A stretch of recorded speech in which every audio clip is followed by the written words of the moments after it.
काली पत्नी। अरे रानी, तुम सांवली, ऊपर से यह काली साड़ी, वो अच्छी दिखेगी क्या तुम्हारे ऊपर?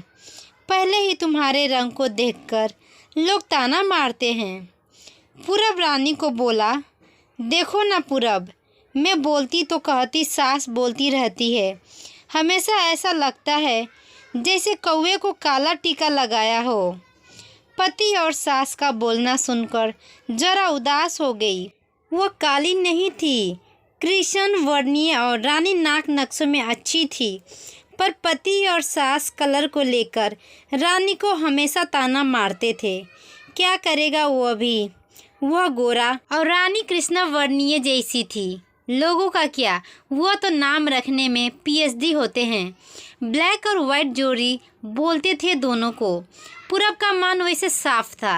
रानी को अगर कोई कलर को लेकर बोलता तो उसे जरा भी अच्छा नहीं लगता था, इसलिए वह भी थोड़ा बहुत बोल देता था ताकि वह जिद ना करे।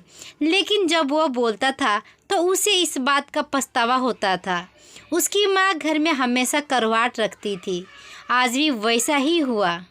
घर में उत्सव के माहौल में सुबह जब सास ने रानी से बात की तो वह थोड़ी घबराई हुई थी।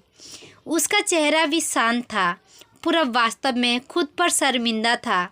अपराधी की तरफ बैठने के बजाय वह काम के लिए बाहर गया। कई सारी महिलाएं काली साड़ी पहनकर सड़कों पर चल रही थी। सभी ही गोरी थी, ऐसा नहीं था, लेकिन उन पर वह काली साड़ी अच्छी लग रही थी। पूरब काम की जगह पर गया। उसका बचपन का दोस्त बिकी और उसका पूरा परिवार साथ में था। जान पहचान हुई तभी पीठ पीछे से बिकी की पत्नी आई। वह भी काली सांवली ही थी। काली साड़ी पहनी थी उसने। पीछे से एक आवाज़ आई, प्रतिज्ञा दीदी, अच्छी दिख रही हो आप। आपकी साड़ी भी अच्छी है और आप भी। प्रतिज्ञा के चेहरे पर खुशी आई। उससे ज़्यादा विक्की खुश हो गया था। पूरब विक्की को कुतूहल से देख रहा था। विक्की ने वह देखा और जाना वह पूरब के सवालों को हल करना चाहता था। विक्की ने पूरब से सीधे ही पूछ लिया, पूछो तुम्हारे मन में जो भी है, मैं तुम्हारे उसका उत्तर देने के लिए तैयार हूँ। पूरब पहले से हड़बड़ाया, फिर वह बोलने लगा कि नहीं नहीं, ऐसा कुछ भी नहीं है। विक्की ने पूरब से कहा, तुम मुझे नहीं जानते कि मैं लोगों का मन कितने अच्छे से पढ़ सकता हूँ। तुम तो मेरे बचपन के मित्र हो। तुम्हारे मन की बात भला मुझसे कैसे छुपी रह सकती है? विक्की आगे बोला, चलो ठीक है, तुम्हारा सवाल भी मैं ही बता देता हूँ। तुम यही सोच रहे हो ना कि मेरी पत्नी जो रंग से काली है और आज उसने काली साड़ी पहन रखी है, फिर भी वह और मैं इतना खुश कैसे हैं? पूरब सब कुछ शांति से सुन रहा था और कुछ भी बोल नहीं पा रहा था। विक्की बोला, काला रंग ऐसा रंग है जिसमें दुनिया का कोई भी रंग मिला दे वह कभी नहीं बदलता, यानी कि किसी और रंग की संगत में वह अपना अस्तित्व कभी नहीं छोड़ता। इसी प्रकार प्रतिज्ञा भी दिल से एकदम उस कलर के जैसी है, कभी भी रंगीन ना होने वाली लड़की है। वह अपने मर्जी से जिए, यही मुझे लगता है। मैं उसे खुश देखना चाहता हूँ। लोगों का क्या, वह तो बैठे ही हैं बुरा भला बोलने के लिए। गोरी औरत रही तो छिपकली बोलते हैं, काली होती है तो चूहा या कौवा बोलते हैं। क्या क्या नहीं बोलते लोग। ताना मारने वाले मारते रहें, हमें हमेशा खुश रहना चाहिए। वही मैं अब कर रहा हूँ। वह सुबह मुझे बोली, मैं कैसी दिख रही हूँ? अच्छी लग रही हो तुम। ऐसा बोलने पर उसके चेहरे पर वह कोलगेट स्माइल देखकर मुझे सकारात्मक ऊर्जा मिलती है। घर से बाहर निकले तो सभी बोलने लगे कि अच्छी लग रही हो भाभी। हम दोनों ने अच्छे मन से यह बात सोची। कोई ना कोई ताना मारने के लिए बोला ही होगा ना, उस वजह से जीने की दिशा क्यों बदले? पूरब को उसके घर का सुबह का माहौल याद आया। वह खुद पर ही चिढ़ गया। उसे लगा वह सचमुच में गलत था। मैं ही रानी को दुख देता हूँ, उस वजह से सब उसे बोलते हैं।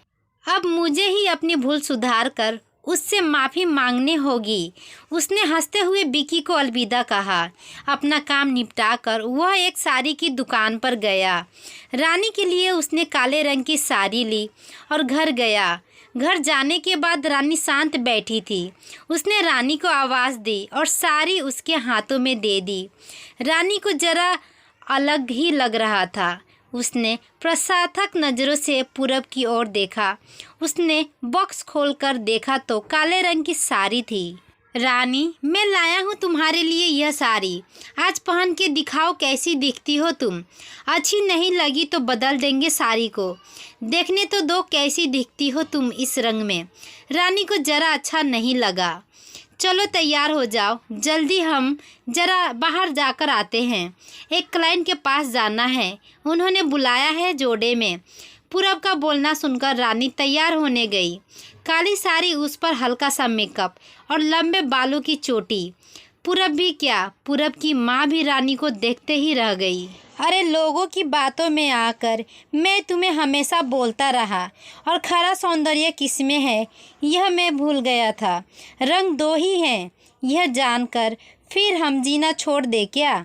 अपनी खुद की पसंद छोड़ दे क्या? तुम्हें काली रंग की साड़ी पहनना बहुत अच्छा लगता था ना, पर मैं हमेशा तुम्हें टोकता रहा। अब मुझे समझ में आया, किसी भी रंग में रंगते वक्त मन साफ हो तो खूबसूरती निखारती है। तुम चाहती हो वैसे ही जियो। मैं कभी तुम्हें नहीं बोलूँगा। और हाँ, सचमुच सुंदर दिखती हो तुम। तुम्हारे रंग पर अच्छा खिलता है यह काला रंग। रानी के चेहरे की लाली और भी ज़्यादा बढ़ गई थी यह बात सुनकर। शर्माकर वह पूरब को बोली, क्या आप भी? पूरब ने रानी का मुस्कुराता हुआ चेहरा देखा और उसके बदले हुए विचारों से पूरब खुश हुआ। मन ही मन में पूरब ने बिक्की को धन्यवाद किया, क्योंकि यह परिवर्तन बिक्की के शब्दों द्वारा हुआ था। सीख, खूबसूरत दिखने के लिए खूबसूरत दिखना ज़रूरी नहीं है, बल्कि खूबसूरत सोच होना ज़रूरी है। इंसान का अगर मन सुंदर है तो इससे कोई फ़र्क नहीं पड़ता कि वह किस रंग का है। आशा करती हूँ यह छोटी सी कहानी आपको बहुत ही अच्छी लगी होगी और आपकी क्या राय है हमें कमेंट करके ज़रूर बताइएगा। और वीडियो पसंद आया हो तो प्लीज़ एक लाइक, सब्सक्राइब, शेयर ज़रूर कीजिएगा। आपकी एक लाइक ही हमें मोटिवेट करती है अगली वीडियो अपलोड करने की। अच्छे रहिए, स्वस्थ रहिए। जय हिंद, जय भारत।